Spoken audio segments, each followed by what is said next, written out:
এই দেশটিতে আমাদের কিছু ইউনিভার্সিটি রয়েছে আমাদের হাতে, কোনো ধরনের টিউশন ফি না দিয়ে আপনি দেশটিতে যেতে পারবেন। এই যে পাবলিক ইউনিভার্সিটি রয়েছে এর ভিতরে কিছু পাবলিক রয়েছে যেইগুলোতে কিন্তু আপনি মাস্টার্স প্রোগ্রামে এমওআই দিয়ে অ্যাপ্লিকেশন করতে পারবেন। আইএসবি ইমিগ্রেশনের পক্ষ থেকে আমি শামীম আপনাদেরকে স্বাগত জানাচ্ছি। এই মুহূর্তে গ্রিস নানাবিধ কারণে একটি জনপ্রিয় ডেস্টিনেশনে পরিণত হয়েছে। এখন গ্রিসে একজন স্টুডেন্ট কেন আবেদন করবে, কেনই বা এই দেশটি এই মুহূর্তে সকলের কাছে একটি জনপ্রিয় ডেস্টিনেশনে পরিণত হচ্ছে, আমি যদি আপনাকে স্পেসিফিক কিছু রিজনের কথা উল্লেখ করি তাহলে আপনিও এই বিষয়টি ফিল করতে পারবেন। এই দেশটিতে আমাদের কিছু ইউনিভার্সিটি রয়েছে আমাদের হাতে এবং কিছু অপশন রয়েছে যেই সাবজেক্টে বা যেই ইউনিভার্সিটিতে কিন্তু কোনো ধরনের টিউশন ফি না দিয়ে আপনি দেশটিতে যেতে পারবেন। তবে এখানে বলে রাখা ভালো, এটি কিন্তু সকল সাবজেক্টের ক্ষেত্রে প্রযোজ্য নয়। কিছু কিছু সাবজেক্ট রয়েছে যেখানে আমরা আপনাকে টিউশন ফি ছাড়া এই দেশটিতে পাঠাতে পারবো। এবং এখানে বেশ কিছু পাবলিক ইউনিভার্সিটি রয়েছে যেই পাবলিক ইউনিভার্সিটিগুলোতে নামমাত্র ডিপোজিট করেই কিন্তু আপনি এখানে ফ্লাই করতে পারবেন। যেমন কিছু অপশন রয়েছে যেখানে আপনি মাত্র 1000 ইউরো দিয়েই কিন্তু যেতে পারবেন। আবার কিছু ইউনিভার্সিটি রয়েছে যেখানে 1450 বা 2100 2000 এইরকম রেঞ্জের টিউশন ফি দিয়েই আপনি এই পাবলিক ইউনিভার্সিটিগুলোতে যেতে পারছেন। এবং আরেকটি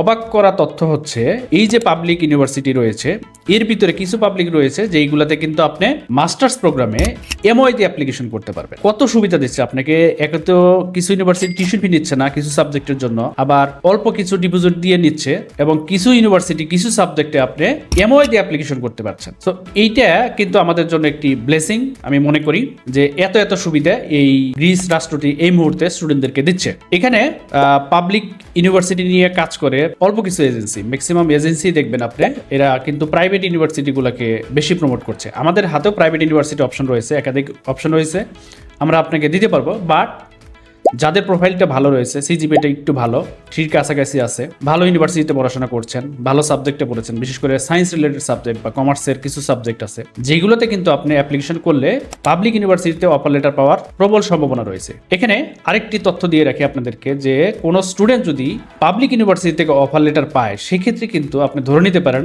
আপনার ভিসা মোটামুটি গ্যারান্টেড। কারণ পাবলিক ইউনিভার্সিটিতে ভিসা রিজেকশনের রেকর্ড আমাদের হাতে এখন পর্যন্ত নাই। তবে এটির আমরা গ্যারান্টি কখনো দিচ্ছি না, যেহেতু আমরা কোনো এজেন্সি পারে না যে 100% ভিসার গ্যারান্টি, বা এটা তো ইমিগ্রেশনের ডিসিশন। সো এইখানে 100% শব্দটি আমরা বলবো না, বাট ইউজুয়ালি ভিসা রিজেক্ট হয় না। এটি তো মাস্টার্সের স্টুডেন্টদের কথা বললাম, যে মাস্টার্স স্টুডেন্টরা কিন্তু এমওআই দিয়ে যেতে পারছে। ব্যাচেলরের স্টুডেন্টরা কি এমওআই দিয়ে যেতে পারবে, এই প্রশ্নটি আসতে পারে। উত্তর হচ্ছে না।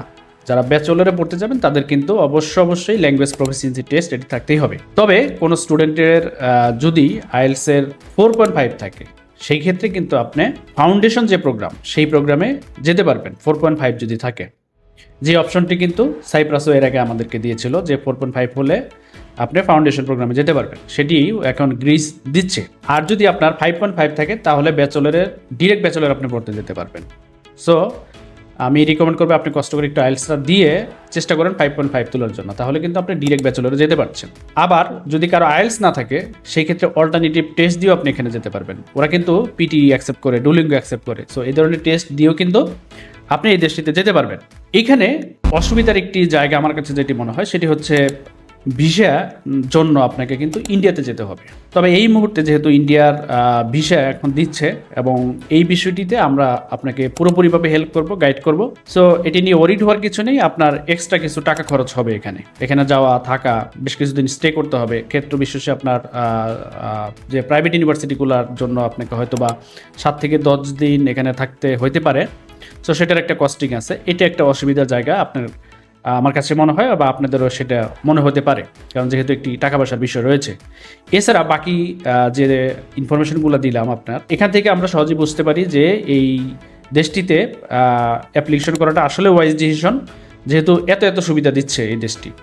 সো এখন পর্যন্ত কিন্তু আপনি এই পাবলিক ইউনিভার্সিটিতে অক্টোবর ইনটেকেও আমাদের হাতে কিছু অপশন আছে, আপনারা অ্যাপ্লিকেশন করতে পারেন। আর যারা পাবলিকে কোয়ালিফাইড করবেন না তারা চাইলে প্রাইভেট ইউনিভার্সিটিতে পড়তে পারেন, সেই অপশনটি আমরা দিতে পারবো।